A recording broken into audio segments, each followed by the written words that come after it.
Oi gente, tudo bom? Eu tô aqui pra falar sobre a tarefa 2. Eu demorei um pouquinho pra colocar esse vídeo porque eu tava em processo de mudança. Se vocês quiserem, eu posso fazer um vídeo falando sobre mudança, como encontrar apartamento aqui, enfim. Mas hoje vamos falar sobre a tarefa 2.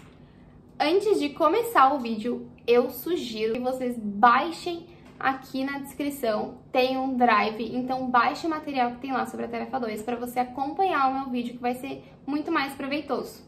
Então eu vou dar aqui as dicas iniciais para a tarefa 2. É uma tarefa um pouco mais difícil, as pessoas têm um pouquinho mais de medo dessa tarefa, porque ela já não é mais sobre uma questão pessoal, ela é uma questão mais geral, então você tem que ter conhecimentos gerais sobre temas como reciclagem, sustentabilidade, minimalismo, solidariedade, enfim, todos esses temas aí. Depois eu vou deixar uma listinha com os temas mais pedidos e falar uma forma de vocês estudarem para ser mais fácil de você lembrar na hora da prova. Essa tarefa 2, ela refere-se ao nível B2 e C1. Então, se você quer o nível B2, você tem que ter ido super bem na tarefa 1 e ir bem, pelo menos, aqui na tarefa 2 para você conseguir atingir o nível.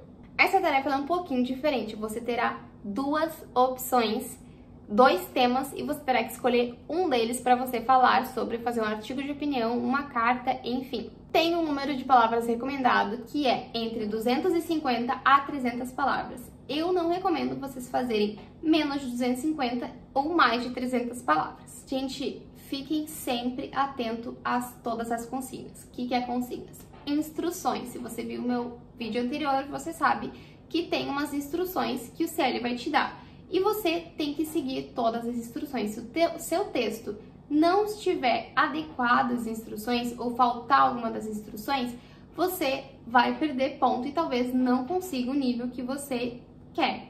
Na página 3 do material, eu coloquei duas telas diferentes para mostrar exatamente como aparece para você no dia do exame.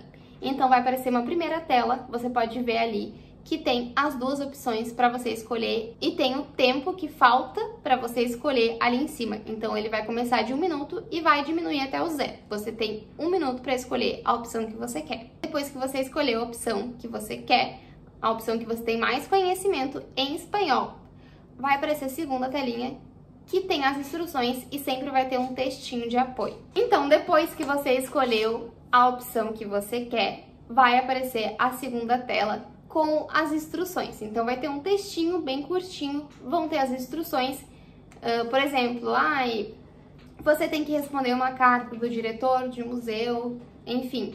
Na carta deverá conter, aí vai ter as coisas que tem que conter na carta, e embaixo vai ter um textinho de apoio para que você fique mais localizado e tenha um pouquinho mais de conhecimento sobre o tema. Então, gente, na tarefa 2 eu decidi fazer esse vídeo um pouquinho diferente porque ela é um pouco mais complicada de explicar.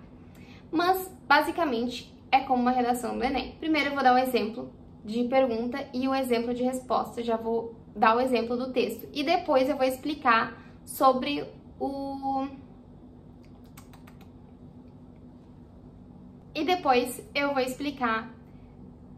a estrutura que tem que ter. Vocês podem ver que a estrutura é sempre a mesma. Então, eu vou ler aqui o exemplo 1 e vou ler o exemplo de resposta e depois eu vou explicar como que eu fiz essa resposta aqui, vou explicar a estrutura. Exemplo 1. Lea la siguiente noticia y escriba un texto de opinión para un periódico local sobre la solidaridad ante los desastres naturales. En él deberá. Agora, ele sempre vai ter essas consignas, que são as instruções da tarefa. Apresentar el tema, expressar sua opinião al respecto, exponer argumentos que apoyen esa opinión y elaborar una conclusión. Número de palavras recomendado, 250 a 300 palavras. Sempre vão te dar um textinho de apoio. Vou ler o textinho aqui. Solidaridad ante los desastres naturales. Ante los desastres naturales, terremotos, volcanes, tsunamis, etc., todos los países se movilizan para enviar ayuda humanitaria.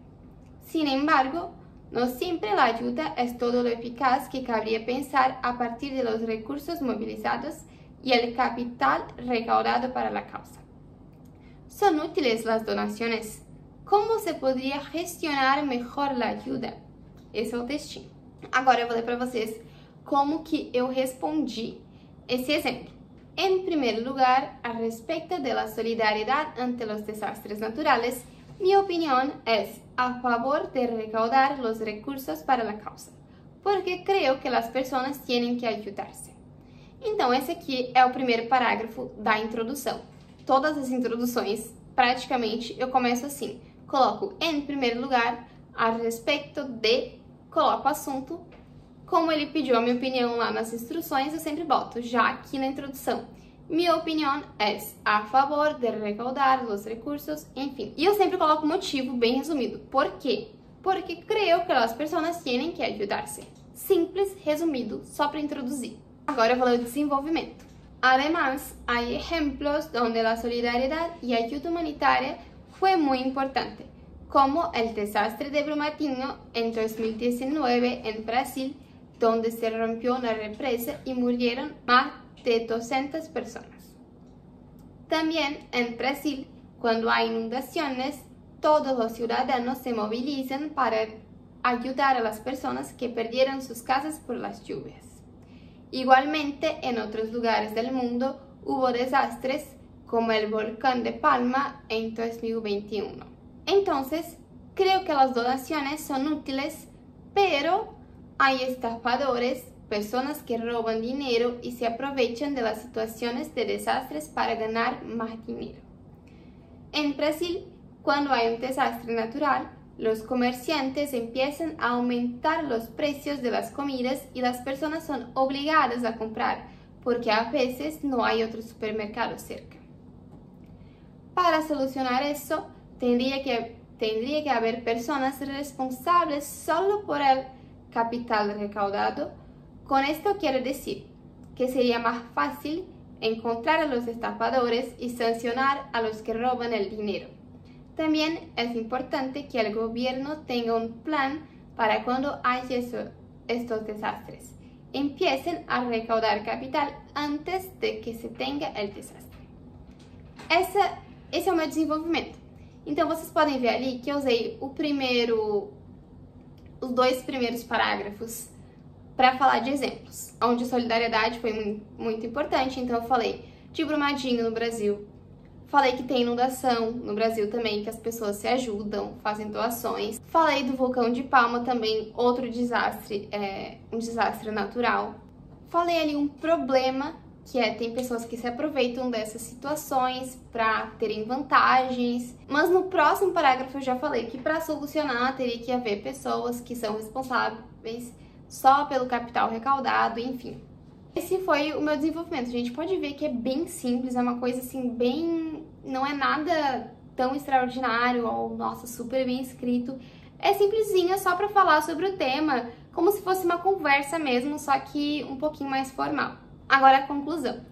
Para finalizar, creo que con mis sugerencias el gobierno y las personas responsables por ayudar en las catástrofes podrían prepararse mejor para el próximo desastre natural. Además, las ayudas serían más provechosas, solo así podremos ayudar más a las personas que sufren en estos desastres naturales. Só para concluir, dei uma enroladinha ali, que eu acho que as minhas sugestões, o governo ia ajudar mais, enfim, é muito simples, gente. Vocês podem ver que não é nada de outro mundo, é super simples e parece uma conversa, não precisa ter um vocabulário tão formal assim. Gente, outra coisa que pode cair na tarefa de vocês é uma carta para um diretor de museu, uma carta para a sua prefeitura, porque mudou a direção da rua. Tem um exemplo lá no material. Eu acho que é o exemplo 2 que eu botei no material. Tem um exemplo de pergunta, tem um exemplo de resposta. Também coloquei o exemplo de pergunta sobre um texto de imigração, crianças imigrantes. Tem um exemplo de pergunta e exemplo de resposta. Tem um exemplo de pergunta também sobre uma carta para o diretor de um museu, porque aumentaram as entradas. Exemplo de pergunta e de resposta.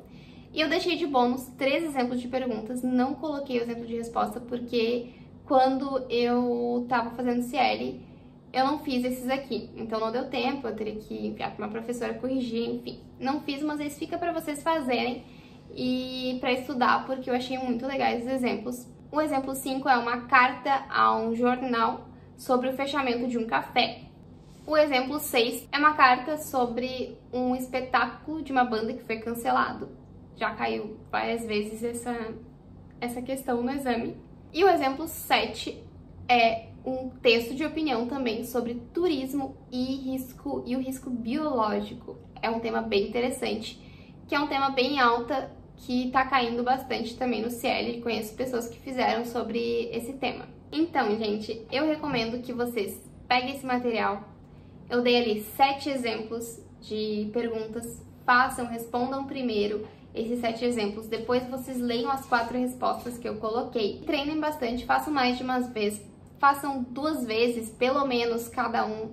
Porque se cair esse tema, você não vai ficar preso só em uma questão e você vai conseguir pensar em outra forma, vai até poder juntar e fica mais familiarizado com a questão. Importante vocês lerem sobre temas gerais.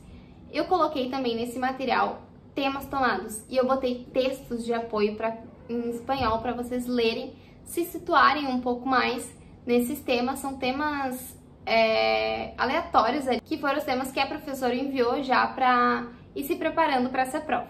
Então, gente, são 11 textinhos que eu botei ali de apoio para vocês lerem. É uma coisa assim, ó, muito boa. Leiam aqueles textinhos, não precisa se pegar muito neles. É só dar uma lida para você se ambientar um pouco. Se cair alguma coisa sobre aquilo, você vai lembrar, eu li, eu li tal coisa, enfim. Outra coisa que eu recomendo também é vocês pesquisarem estes temas aqui, que são aquecimento global, desmatamento, a importância da água, turismo e tecnologia, reciclagem, estilo de vida minimalista, alimentos transgênicos e ética e publicidade. Esse aí foi o que caiu no meu sobre ética e publicidade. Bem simplesinho de fazer também. Falava sobre propaganda enganosa, enfim, é um tema bem tranquilo de falar. Não tive muitos problemas. E, gente, sempre que vocês forem pesquisar sobre esses assuntos aí, eu sugiro que vocês façam um esqueminha. Vou mostrar pra vocês como que eu fiz quando eu tava pesquisando sobre. Então, gente, eu pegava um tema, não sei se dá pra ver, mas, por exemplo, la deforestación, né, o desmatamento, e eu falava aqui um pouquinho, dava uma geral sobre desmatamento, colocava aqui as causas do desmatamento e as consequências, aqui. Porque normalmente é isso que vai te pedir o CL, então ele vai perguntar causas e consequências. E também seria importante, eu não fiz isso, mas depois eu tava pensando, ia me ajudar bastante, se eu colocasse as soluções para resolver esses problemas. Aqui também tem a importância da água, então cada teminha desse ali eu fui fazendo esses esqueminhas, ó, turismo e tecnologia, geral, causas, consequências. Então eu fiz vários esqueminhas desse, que eu acho que me ajudou bastante, até para eu pesquisar mais, ler mais em espanhol, pesquisar notícias, pesquisar artigos, várias coisas assim, ajuda bastante até aumentar o vocabulário. Outra coisa, gente, sempre quando vocês forem fazer esses exemplos, coloquem o cronômetro. Peguem o celular de vocês, bota ali no cronômetro, deixa ali do ladinho e vai fazendo. Toda vez, não importa se é a primeira vez que você tá fazendo e você vai demorar 1 hora, 2 horas, botem o cronômetro. Porque no dia da prova você vai ter o cronômetro também para fazer as 2 tarefas, 50 minutos para fazer as 2. Então, já é importante que você comece agora a fazer tudo com cronômetro, porque você vai precisar e depois vai te ajudar bastante, que você vai fazer bem rápido. Quando eu comecei a fazer essas tarefas, eu demorava umas 2 horas para fazer só essa tarefa 2. Depois fui fazendo mais rápido, sempre botando o cronômetro. Não se desespere, se você demorar muito no início, é normal, gente. Uma coisa também, dica aqui do que eu fiz, não é obviamente obrigatório, mas me ajudou bastante, foi que cada vez que eu errava uma expressão, errava uma palavra, eu escrevia bem grande, assim, no post-it. Por exemplo, aquela questão do en contra, pra mim era muito difícil, o estoy en contra, ou estoy a favor, porque a gente é acostumado a falar, eu sou a favor, ou eu sou contra, eu botava soy contra, não existe soy contra, é estoy en contra. Isso não entrava na minha cabeça nunca. Então eu peguei e escrevi super grande no post-it e colei assim na minha parede, pra eu ficar vendo todo santo dia aquilo ali, pra entrar na minha cabeça, porque eu pensava, gente, isso não vou lembrar nunca. Mas lembro agora porque ficava ali o dia inteiro na minha frente, né? Então, é uma outra dica de vocês fazerem quando errar uma palavra, errar uma expressão, alguma coisa que vocês erraram mais de uma vez, então, tipo, isso aqui, por mais que seja simples, coloca ali, bota ali na tua parede, na geladeira, enfim, onde você vai ver todo dia que você não vai errar mais. Outra coisa, gente, se você viu um documentário, viu um filme, viu uma novela, enfim, que falava sobre isso, não tem problema, você pode comentar. Eu vi no documentário chamado tal, ou documentário tal, falando sobre essa questão, e lá dizia tal e tal coisa. Falem, gente, porque essa segunda tarefa é justamente isso, para saber se você tem esse conhecimento de assuntos gerais, que você poderia ter uma conversa com alguém em espanhol sobre assuntos gerais. Vou deixar aqui registrado também que essa segunda tarefa é basicamente a tarefa 5 oral, que é um monólogo, que ao invés de você escrever tudo isso, você vai ter que falar. Não é difícil também, com a constância e treinamento a gente vai conseguir. Então, gente, treinem todos os dias, treinem todos esses exemplos aí, porque cada vez vai ser mais fácil para você escrever sobre. No início é difícil. Eu penei bastante, eu demorava muito tempo e ficava, meu Deus, eu não vou conseguir nunca. Mas depois de um tempo, fazendo pelo menos 2 vezes cada exemplo, a gente vai conseguindo mais fácil e vai saindo muito mais fácil, assim, muito mais tranquilo para fazer as questões. Então, gente, é isso. Dei as dicas finais, falei ali um pouquinho. Leiam esse material todo, porque tem umas dicas bem legais aqui. Treinem bastante, façam todos os dias, assistam séries, documentários, tudo em espanhol. Digo e repito, porque isso é muito importante. Se você não botou o celular ainda, coloca o celular em espanhol, bota o teu computador, bota tudo em espanhol, tudo que você vê agora é em espanhol. É mais fácil para você ouvir, ler, escrever, falar tudo em espanhol, porque isso vai ser necessário para a prova do CIE. Então, gente, sobre a tarefa 2, é isso que eu tinha para falar. De novo, gente, não deixe de falar.